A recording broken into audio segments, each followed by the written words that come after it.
Hello दोस्तों, आप सभी का बहुत बहुत स्वागत है स्टडी 91 के यूट्यूब प्लेटफॉर्म पे। और दिल्ली पुलिस एक्सप्रेस बैच जो चल रहा है उसकी प्रैक्टिस श्रृंखला चल रही है। वॉइस आ रही है? Voice is Audible? एक बार कंफर्म कर दो। यस, हाँ, फाइन है, ओके। Let's see. तो आज हम सीखेंगे ढेर सारे सवालों की प्रैक्टिस। दिल्ली पुलिस अच्छे अच्छे सवालों का सीरीज है। आप किसी भी एग्जाम की तैयारी करते हो भैया, पुलिस एग्जाम की तैयारी करते हो, आपके लिए काम आएगी वीडियो। तो एक बार फटाफट वीडियो को सब लोग शेयर कर दो, हर जगह फैला दो भैया, हर जगह बता दो कि सर की क्लास आ चुकी है। बहुत ही शानदार क्लास चल रही है भैया। जल्दी जल्दी जल्दी जल्दी सब लोग शेयर कर दो क्लास को। उसके बाद हम फिर क्लास पढ़ाना शुरू कर देते हैं। एक मिनट रुक जाओ।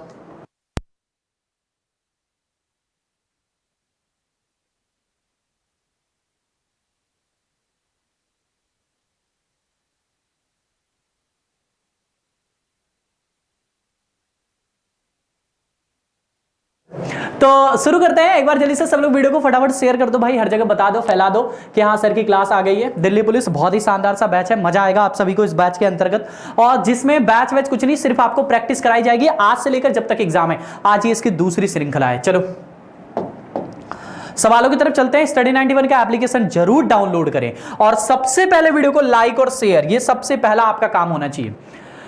5 किलो चीनी जिसका क्रय मूल्य 75 रुपया है, 10 किलो चीनी जिसका क्रय मूल्य 180 रुपया है। टोटल चीनी कितनी हो गई? 75 और 180 सीपी बताओ।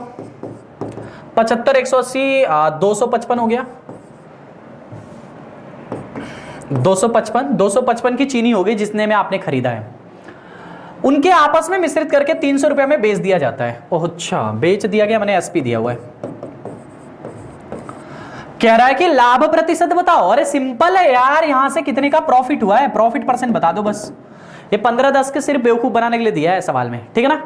तो कितने का प्रॉफिट हुआ बताओ? 45 का प्रॉफिट हुआ। किससे? 255 से। हमेशा सीपी से होता है, गुणे में 100, ठीक है। कैलकुलेशन इसके बाद 5 से काट दो। काट सकते हो ना 5 से, कोई समस्या तो नहीं। चलो 5 से काट दो। 5 × 5 = 25, 5 × 5, 5 से काट दो, 5 × 9 = 45, ठीक है। फिर काट दो, 3 से काट दो। 3 बार में 17 बार में, 17 × 3 = 51, 3 से 3 बार में, यानी कि 300 बटे में 17। 300 बटे 17, 17 से भाग करो, 17 × 1 = 17। कितना बचा? 11 बचा ना। तो 11 का मतलब 110, 13 बचा था। 13 का मतलब 130 हो गया। 17 × 7 = 119, 17 × 7 = 119। 119 मतलब कितना बचा? 119। इसका मतलब 11 बचा, तो दशमलव में लगाया 110। 17 × 6 = 102, कितना बचा? 8, मतलब लगभग में 5 बार। यही है 17.65%। ये इसका आंसर बना। बहुत ही अच्छा सवाल था, बहुत इजी सवाल था। एक कार पहली आधी दूरी 50 kmph की चाल से, बाकी आधी दूरी 60 kmph की चाल से यात्रा पूरी करती है। यात्रा पूरी के दौरान कार की औसत गति क्या है? एवरेज आपसे पूछा, 2 कारें दी हुई है, आधी आधी दूरी दिया, मतलब दूरी समान है। आधी दूरी एक बार, आधी दूरी एक बार, दूरी समान हो गई। दूरी समान है तो 50-60 का एवरेज निकालना है। 50 और 60 2 बार में है, ये ठीक है ना। कार 1 कार 2 मान लो यही दूरी है, सेम टू सेम जैसा भी है। लसा कितना आएगा? 300 आएगा। यहां से बताओ उनकी पर घंटे की चाल कितनी हो जाएगी? 5 से 6, 5 से 5, ठीक है ना। तो एवरेज स्पीड जब आप निकालते हैं तो क्या बताया था मैंने आपको ट्रिक में? मैंने बताया था कि 2 × 300 कर दो। 2 गुणे में उनका एवरेज का दुगना कर दो, उनकी टोटल यहां पे जो दिया हुआ लसा का दुगना कर दो, और ये 5 को जोड़ दो, 5 मिलके 11, तो ये 600 बटे में 11। 11 × 5 = 55, 5 बचा, 11 × 4 = 44, 6 बचा, 11 × 5 = 55, 11 × 4 = 44, 54.5454 चलेगा। 54.5454 नहीं लिखा है यहां पे, 5454 होगा। Option number A is the right answer. Next one देखो, 3x माइनस में 3 की पावर x - 1 बराबर में 18। x की पावर x का मान पूछा है। चलो देखते हैं, बहुत ही अच्छा सवाल है। वैसे अगर ऑप्शन की तरफ जाओ तो एकमात्र आंसर बच जाएगा। x की पावर x मतलब ये किसी का क्यूब होगा, किसी का घन होगा, किसी का वर्ग होगा। ये किसी का वर्ग नहीं होता, किसी का घन नहीं होता, किसी की चतुर्थ पावर नहीं होती, किसी का कुछ नहीं होता। यही होता है 3 की पावर 3, माने यही आंसर सही होगा।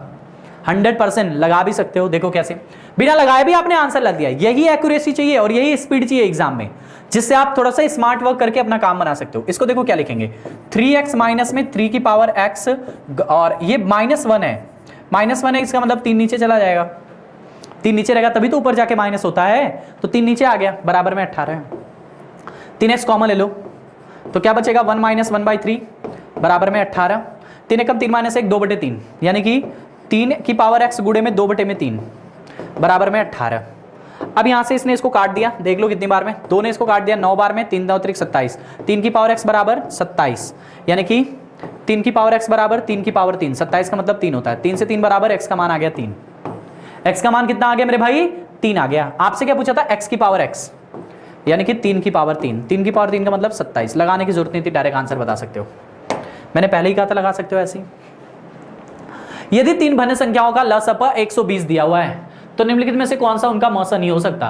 3 संख्याओं का लसअ 120 दिया है तो आपसे पूछा है कौन सा उसमें से मस नहीं हो सकता।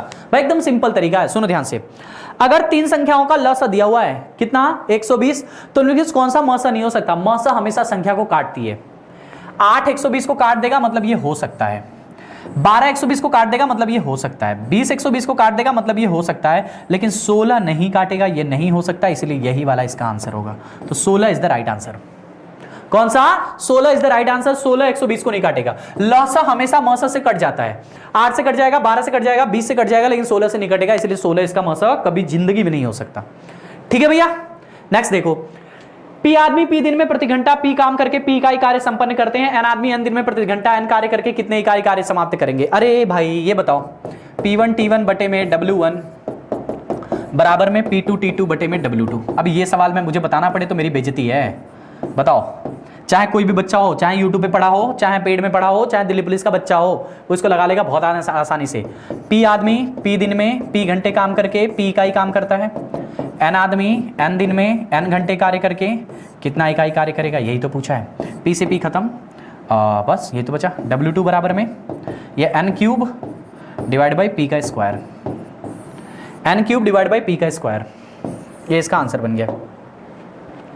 अगला देखो, एक समलंब चतुर्भुज की समांतर भुजाओं क्रमशः 1.5 और 2.5 मीटर है। इन भुजाओं के बीच की लंबवत दूरी 6.5 है। चतुर्भुज का क्षेत्रफल क्या होगा।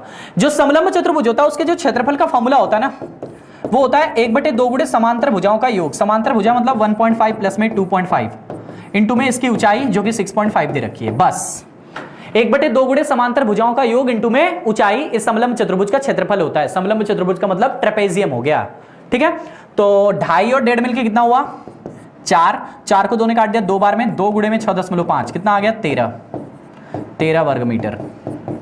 बहुत ही आसान सवाल है, बहुत ही आसान है, अगर फॉर्मूला है तो तुरंत आ जाएगा आंसर। कोई धनराशि साधारण ब्याज की किसी दर से 1/4 वर्ष में स्वयं का इतना गुना हो जाती है। मैंने आपको ये सवाल बताया था, बहुत ही शानदार तरीका बताया था। मैंने कहा था जितना गुना हो जाए उससे एक कम कर दो। कितना हो रहा है देखो, आपको रेट चाहिए, कितना गुना हो रहा है 41/40। मैंने कहा था जितना गुना होता है उससे एक कम कर दो, उसमें गुणे 100 कर दो और डिवाइड बाई समय दिया हुआ है, समय से भाग कर दो, बस यही कहानी मैंने बताया था। 40 इधर जाकर घट जाएगा, 40 41 में से घटा तो 1/40 बटे 1/4 और गुणे में 100, ठीक है। 4 ने इसको उड़ा दिया 10 बार में, 10 ने इसको काट दिया 0 बार में, यानी 10% आया रेट। डायरेक्ट आंसर लगा सकते हैं 10% इज द रेट। बिल्कुल आसान सा सवाल, बहुत ही आसान सा, बहुत ही इजी सा। 450 का 27% का क्वेश्चन मार्क,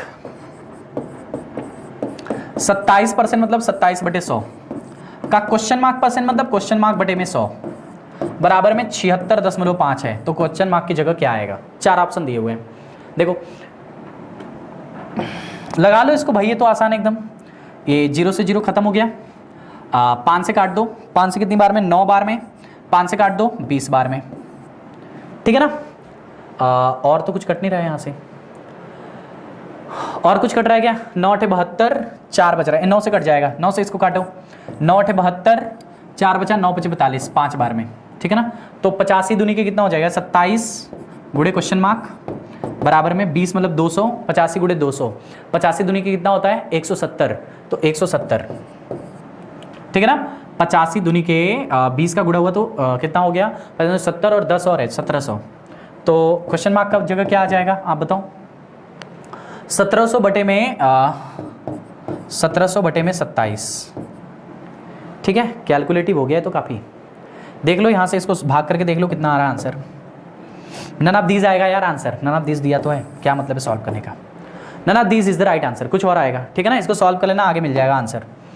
अगला देखो 6 माइनस में 15 माइनस में 24 भागे में 13 माइनस में 5, ठीक है ना भैया, का मान क्या होगा, ये आपसे पूछा है।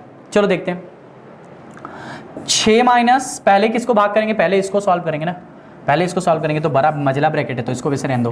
15 माइनस 24 भागे 13 माइनस 5 कितना होता है 8,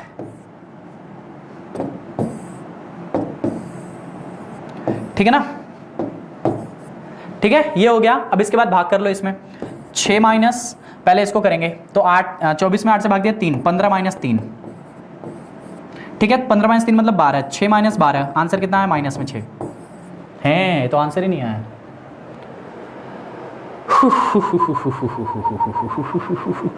6 माइनस 15 माइनस 24 भागे 13 माइनस 5, 13 माइनस 5 कितना होता है 8 तो होता है, 8 5 13, 13 माइनस 5 मतलब 8, 8 ने भाग किया 24 में तो 3, ठीक है, तो 15 में से 3 गया तो 12, तो 6 माइनस 12 यही तो आ रहा है यार, आंसर आ रहा है माइनस में 6, ऑप्शन ही नहीं दिया है तो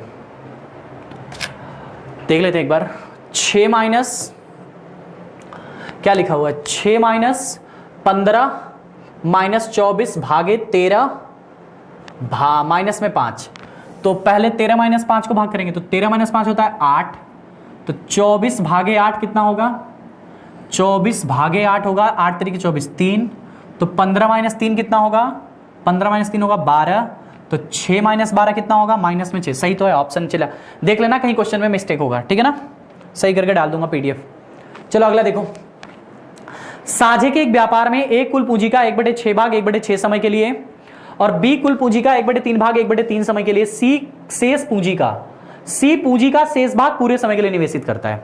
इस तरह का सवाल मैं आपको कई बार बता चुका हूं। देखो 1/6 भाग है और 1/3 भाग है, 6 और 3 का लसा 6 ही आएगा, माना कुल पूंजी, हमने मान लिया कि कुल पूंजी हमने मान लिया 6 और 3 का लसा 6, तो हमने मान लिया कुल पूंजी जो है 6 इकाई है या 6 रुपया है, ऐसा हमने मान लिया। अब कह रहा है कि 1/6 समय के लिए और 1/3 समय के लिए, तो समय मान लेते हैं, माना कुल समय 12 माह है, ऐसा हमने मान लिया, माना कुल समय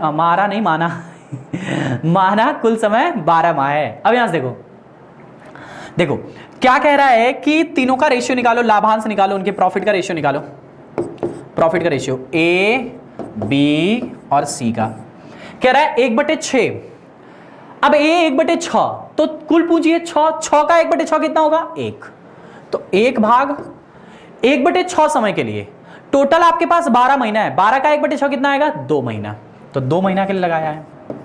ये 1/3 तो 6 टोटल पूंजी आपका 6 है, 6 का 1/3 2, 6 में 6 गुणे 1/3 करेंगे तो 2 आएगा, यानी 2 रुपया लगाया है 1/3 समय के लिए, तो 12 माह है कुल समय, तो 12 का 1/3 करेंगे, 12 का मतलब गुणा, 12 गुणे 1/3 4 आएगा, तो 4 माह के लिए।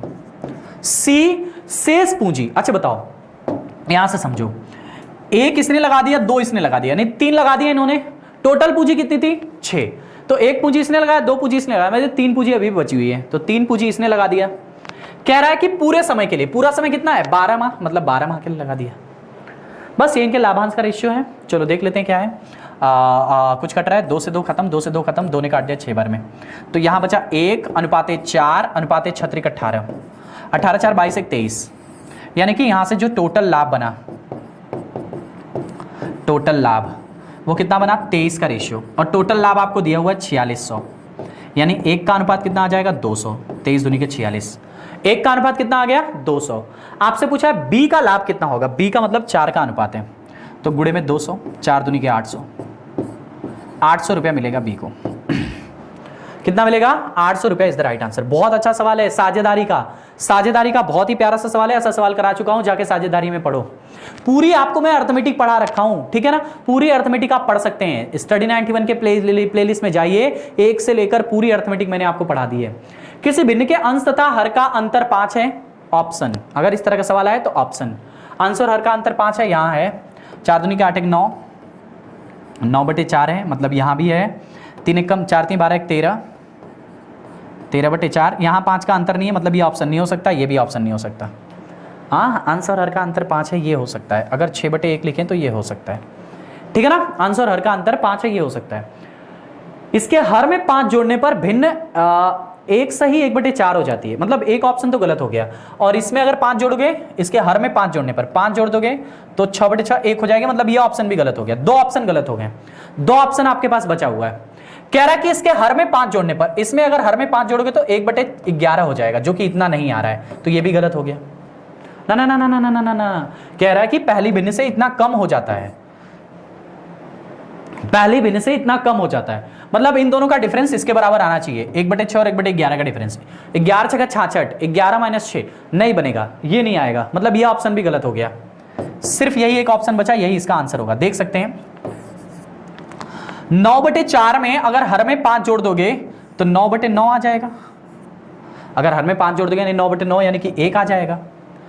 कह रहा है कि दोनों का अंतर इतना आना चाहिए, यानी कि किसका अंतर, 9/4 माइनस में 1 का अंतर, ये जो 1 आया है, अंतर निकालो। 4 एकम 4, 5/4, तो 1 सही 1/4 आ रहा है, बिल्कुल सही बात है, यानी ऑप्शन एकदम सुटेबल है। तो ये इसका हमारा कौन सा आंसर होगा, बी वाला इज द राइट आंसर। कभी भी ऐसा सवाल है हमेशा ऑप्शन से करना है, याद रखना है इस बात को। ए और बी एक दूसरे से 120 किलोमीटर की दूरी पर हैं। 2 कारें पी और क्यू ए और बी के एक साथ चलना प्रारंभ करती हैं। यदि वे एक दूसरे की ओर चलें तो 1 घंटा बाद मिलती हैं। अच्छा, एक दूसरे की ओर चलेंगी, जैसे मान लो 2 कारें हैं, ये P है ये Q है ना। तो अगर मान लो इनके बीच की दूरी 120 किलोमीटर है। अगर एक दूसरे की चलेंगी तो इनकी चालें, मान लो इसकी चाल है S1, इसकी चाल है S2, अगर एक दूसरे की तरफ चलेंगी तो इनकी चालें जुड़ेंगी, यानी कि चाल बराबर क्या होता है, चाल बराबर दूरी बटे समय। तो यानी पहले कंडीशन में अगर एक दूसरे की तरफ चलेंगी तो चाल जो होगी इनकी सापेक्ष चाल होगी। दूरी 120 है, 120 बटे में समय कितना दिया है, 1 घंटा लगता है, मतलब 1 घंटा, यानी कि S1 + S2 का मान 120 आ गया। दूसरी कंडीशन में कह रहा है यदि वे कार्य एक ही दिशा में चलें, A से B की दिशा में, अगर एक ही दिशा में चलें तो S1 - S2, A से B की दिशा में, मतलब ये इसी दिशा में चलेंगे तो S2 छोटा हो जाएगा। तो 120 बटे में कितना समय लगता है, 6 घंटे का समय लगता है, तो बटे में 6 मतलब कि 20। ये 2 समीकरण आपको मिल गए हैं। आपको यहां से S1 का मान बताना है, P का मान बताना है ना, कार P की चाल, कार P का मतलब S1, P का मतलब S1 की चाल बतानी है। ये 120 है, बराबर में 20 है, दोनों को जोड़ दो, S2 खत्म है ना, तो 2S1 बराबर में 140। यहां से बताओ S1 बराबर कितना आ जाएगा, 70 kmph इसका आंसर बना। बहुत ही अच्छा सवाल था, देख के लग रहा था बहुत बड़ा है, लगाओगे तो बहुत छोटा सा और प्यारा सा सवाल है। क्या लिखा हुआ है, 18.48। अब इसको बताना है P/Q के रूप में। इतना आसान सा सवाल है, बताओ कोई भी लगा लेगा, है ना, कोई भी लगा लेगा कि नहीं लगा लेगा, बताओ। इसको क्या लिखेंगे, 18 से 48 बटे में 2 बार 9 लिख देंगे। अब इतना बड़ी कैलकुलेशन है, बाकी आप सॉल्व कर सकते हो कि नहीं कर सकते यार, कुछ खुद से भी कर लिया करो। चलो देखो, है ना 3 से काट दो, 3 से काट दो, अरे जितना बार में कट रहा है काट और दो यार, जो भी कट रहा है। 3 से काटो, 3 से कटे कितने बार में, 16 बार में, और 3 से काटो कितने बार में, 33 बार में। तो 33 × 18 बटा 16 करो, 33 में 18 54, 4 18 54 को 4, और यहां से देखो ऐसे कर लो डायरेक्ट, रुको, 18 सही 48 बटे में 99, ठीक है। 99 में 18 का उड़ा और इसके बाद 1800 में से 18 घटा दो, 1800 में से 18 घटाओगे 1782 आएगा, प्लस में 48 डिवाइड बाई 99। अब दोनों को काटोगे आसानी से कट जाएगा, यहां से कैलकुलेशन आपकी आसान हो जाएगी।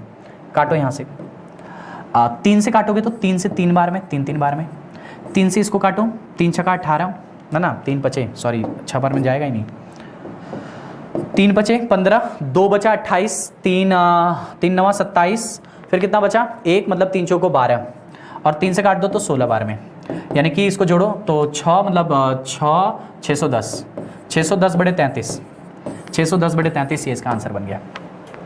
ठीक है ना भैया, तो आंसर आ गया इसका। बहुत आसानी है, सिर्फ यही करना है, ये है, इसी को सॉल्व कर दो जैसे मर्जी वैसे। ठीक है ना भैया, देखो स्टडी 91 आपके लिए लेके आया है स्टडी 91 आपके लिए क्या लेके आया है, यूपी टीईटी का बैच लेके आया है। तो जिन भी बच्चों का यूपी टीईटी का बैच है भैया, अगर आप यूपी टीईटी के एग्जाम की तैयारी करते हो या आपके भाई बंधु बड़े छोटे बहन दोस्त यार शादी कहीं भी कोई भी हो जो तुम्हें मिल जाए, जो यूपी टेट के लिए परेशान है, यूपी टेट के लिए नहीं पढ़ने को कुछ मिल रहा है, वो हमारे साथ जुड़े यूपी टेट के लिए। स्टडी 91 पे बहुत ही शानदार सी फैकल्टी के साथ एक शानदार सा बैच ऑन प्रोग्रेस है। जितना से ज्यादा आप लोग इस बातों को शेयर करेंगे उतना ज्यादा हमारा फायदा होगा। हम आपको मॉक टेस्ट यहाँ पे फ्री करा रहे हैं, हर चीज फ्री है, लेकिन स्टडी 91 का एक पेड बैच है जिसकी फीस है 999 रुपए, ठीक है ना, जिसमें सभी सब्जेक्ट हैं आपके लिए। तो 6A बराबर 11B बराबर 7C, एबीसी का रेशियो बताना है। चलो देखो, मैंने बताया था एक जमाने में आपको 6 11 7 का लसा ले लो। 6 11 7 का लसा कितना आएगा, 11 6 66, सब तो गुणा ही करना है तो इसका मतलब इसका मान क्या आएगा, 11 गुणे 7, इसका गुणा 77। इसका मान क्या आएगा, बी का मान 6 और 7 का गुणा 42। इसका मान क्या आएगा, 11 और 6 गुणा 11 27, 11 6 66। ये इसका आंसर बनेगा 77 अनुपाते 42 अनुपाते 66, ठीक है ना। कभी भी रेशियो निकालना है तो आपको इस 6 का 11 का और 7 का रेशियो में इस तरीके के सवाल पढ़ाया हूं भैया। लसा ले लो और कुछ नहीं करना है। लसा ले लिया तो आपने जब 6 से भाग करोगे तो 11 7 77 बचेगा, यहां 77 बस, ठीक है। अगला देखो, अच्छा सवाल है, बहुत प्यारा सा सवाल है। एक क्रिकेट खिलाड़ी ने 10 पारियों में निम्न रन बनाए हैं। कितने रन बनाए हैं देखो, 8 run 47 run 53 run 0 run 8 run 35 run 2 run हाँ यहां पे कुछ और लिखा, देखो कैसे लिखा हुआ है, 8 47 53 0 8 35 0 2, ठीक है, फिर 107 और फिर 28 के ऊपर कुछ लिखा है, ऐसे स्टार बनाया 28 के ऊपर, और आपसे नीचे बोला है कि स्टार जो है प्रदर्शित करता है, क्या प्रदर्शित करता है कि खिलाड़ी आउट नहीं हुआ, मतलब खिलाड़ी नॉट आउट है। देखते हो ना कि जो खिलाड़ी नॉट आउट रहता है उस पर स्टार बना होता है, तो स्टार ये प्रदर्शित करता है खिलाड़ी नॉट आउट है। उस खिलाड़ी की प्रति पारी औसत रन संख्या क्या होगी, मतलब इसकी औसत निकालना है आपको कि इसका औसत क्या होगा। लेकिन एक बात और ध्यान रखना है, आउट न होने पर रन जोड़े जाएंगे लेकिन पारी पूर्ण नहीं गिनी जाएगी, मतलब जिसमें वो आउट नहीं हुआ है उसका रन तो कैलकुलेट होगा लेकिन वो पारी नहीं गिनी जाएगी। चलो कितनी पारियां हैं, 10 पारियां हैं, और एक ही नंबर पे स्टार लगा है, मतलब एक पारी इसमें से नहीं गिनी जाएगी, यानी 9 पारियों का औसत बताना है। मतलब वो पारी का रन गिना जाएगा लेकिन वो पारी काउंटिंग पारी को नहीं पूर्ण माना जाएगा, मतलब 9 पारी ही मानी जाएगी लेकिन 10 पारियों का रन गिना जाएगा। रन सबका गिना जाएगा लेकिन जिस पे स्टार लगा उसको पारी के रूप में नहीं गिना जाएगा। चलो देखो इन सबको जोड़ दो, इसका मतलब कितना हुआ, 55 55 53 कितना हो गया, 55 55 110 108 108 में 0 0 108 में 8 जोड़ दिया 116 116 में 35 जोड़ दिया तो 35 151 151 में 3 जोड़ा तो 153 153 में 7 जोड़ा तो 160 260 260 में 28 जोड़ा तो 288 288 आया, पारियां हैं 9 9 3 27 9 दूनी का 18, एवरेज आ गया आपका, एवरेज बराबर टोटल बाय नंबर आ गया आसानी से, 32 इज द राइट आंसर। बहुत ही शानदार सा सवाल है, ठीक है ना भैया। तो इस तरह से आपने देखा कि दिल्ली पुलिस का मॉक टेस्ट चल रहा है, आज उसकी दूसरी श्रृंखला थी, बहुत मजा आ रहा है आप सभी को। ऐसे जुड़े रहिए हमारे साथ, मन से पढ़िए, मुस्कुराते हुए पढ़िए, जब तक आपका एग्जाम ना हो जाए तब तक दिल्ली पुलिस की श्रृंखला ऐसे ही चलती रहेगी, मंद मंद राहों से और अच्छे से पढ़ते हुए। बस आपको काम करना है, रोज टाइम पे आना है। स्टडी 91 की ऑनलाइन प्लेटफॉर्म पे आप जाके इस एप्लीकेशन पे भी प्रैक्टिस कर सकते हैं। कोई समस्या है तो टेलीग्राम पे जुड़िए हमारे साथ, टेलीग्राम पे आप हमसे डाउट पूछ सकते हैं। कहां पे, शुभम सिंह मैथ्स पे, टेलीग्राम पे अपने सर्च करिए शुभम सिंह मैथ्स, विदाउट किसी स्पेस, सब स्मॉल लेटर में शुभम सिंह मैथ्स सर्च कर लीजिए और आप हमसे वहां से जुड़ सकते हैं, अपने सवाल की क्वेरी कर सकते हैं। कोई भी समस्या है तो हमें बता सकते हैं। मिलते हैं हम अपनी अगली क्लास में, तब तक के लिए जय हिंद, लव यू ऑल, मुस्कुराते रहिए, अपना और अपनों का ख्याल रखिए, खुश रहिए।